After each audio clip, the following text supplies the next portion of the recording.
I begged my sister to choose her fiancé over me, but she ended their 9-year relationship to keep being my full-time carer, and now I feel like the burden that's ruining her life. I'm a disabled 21-year-old male. I live with my older sister who's 27. I've been a paraplegic since I was a kid as a result of an accident. Our remaining parent, our dad, is pretty old and sick. He's in an old folks' home, and my sister takes me to see him occasionally. My sister is pretty much my full-time carer. She has her own job which she works to support both of us, and when she's not on her job, she's usually taking care of me. She's had a very serious boyfriend for 9 years. They've been in a relationship since she was 18. It's always been a very serious relationship as far as I can tell. He's a really good guy and he's always been nice to me. He also hasn't shied away from offering financial help once in a while.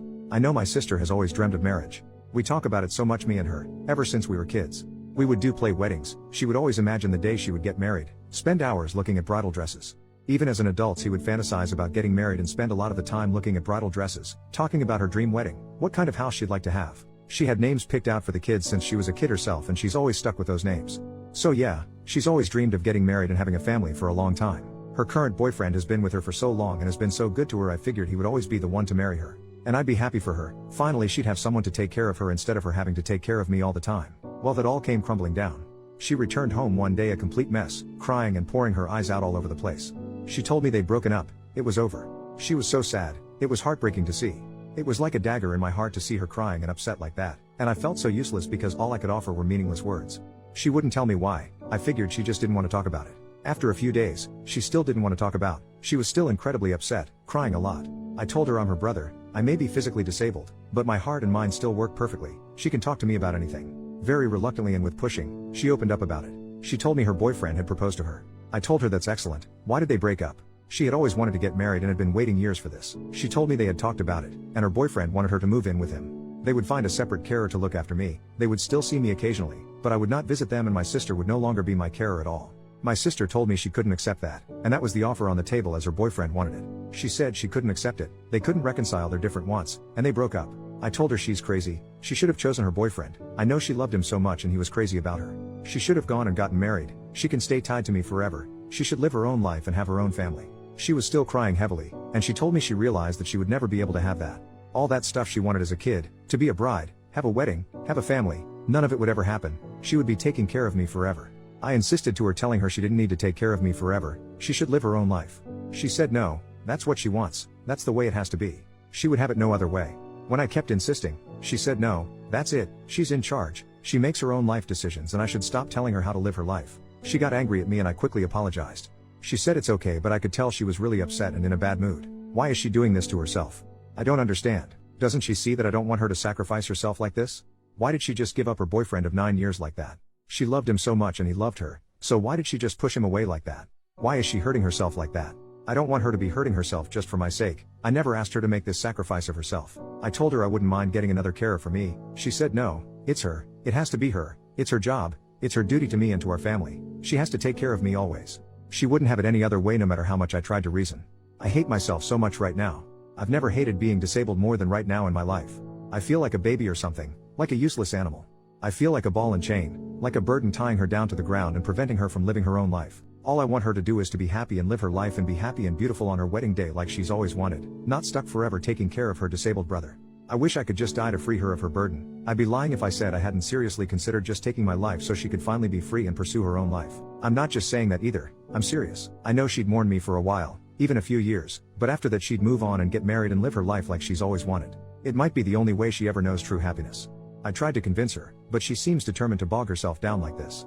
I don't understand. She's not being reasonable. She's not looking out for what's best for herself. Why is she doing this? How can I get her to focus on herself and her own life? Please guys, help me out. How can I talk some sense into her? How can I convince her to put her needs ahead of my own and to go focus on her life mainly so she can live the life she's always wanted instead of being chained down to me? How can I convince her of this? Please help. I feel so desperate and sad for her. Update, 2 days later. Okay, so this is an update to the post I made 2 nights ago. I just want to first of all say thank you so much to all those of you who posted extremely kind and heartwarming comments. That was amazing of you. Thank you so much. I'm also feeling much better now. I understand things much clearer and talked it over with my sister. It seems I was confused and in the heat of the moment there was a lot of misunderstanding. I have talked it all over with my sister, and we are both feeling much better and brighter now, and we agree things may have turned out for the best.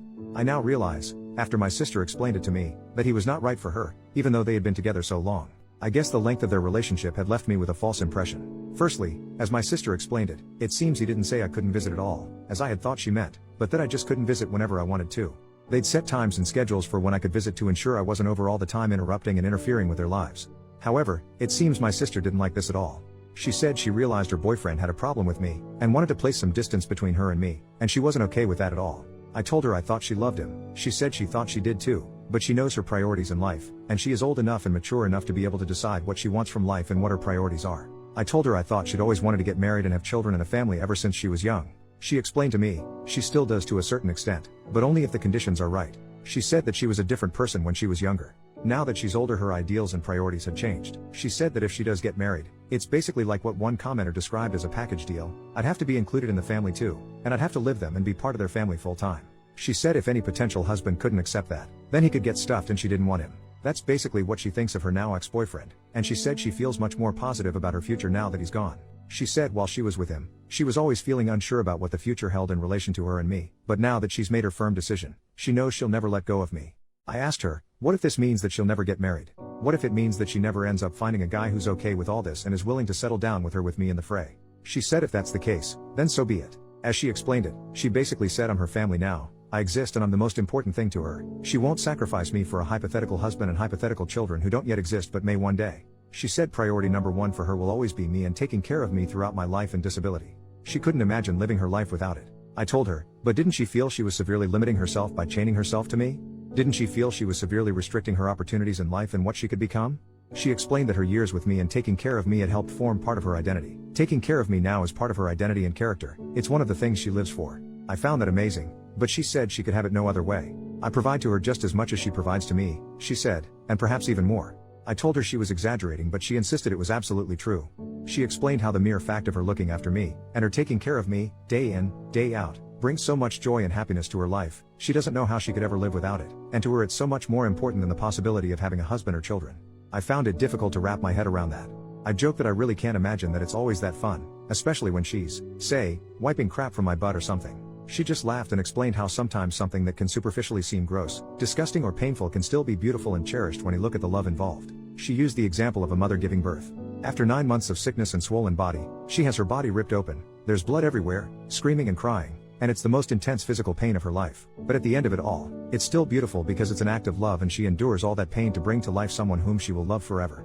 So yes, even acts like wiping crap from my butt, as gross and disgusting as it may seem to some, is in of itself an act of love and an example of how much she, as a sister, cherishes me as her brother, and the lengths she will go to as a result of that relationship. And that, I think, is beautiful and true love. So now I have a completely new outlook on her and our life. It's much more positive and I no longer see myself as a burden or a chain. She helped me realize my own self-worth and value. I'm not just some disabled guy in a wheelchair that needs help. I'm a brother and I provide love, friendship and value to this amazing, beautiful, kind-hearted woman I am so proud to call my sister. I no longer have any thoughts about ending my life at all, because I realize how much I am worth to her and how much I mean to her, and how much it would hurt her if I do that, and I could never bear to do that. So I just thought I'd share that update with you all. After all those incredibly warm and supportive comments you gave me were so uplifting. I can honestly say, even though I may be physically disabled, I consider myself to have this amazing gift because I'm blessed with love, and this love is the most amazing thing in the world. I can't imagine living without it. Thank you all so very, very much.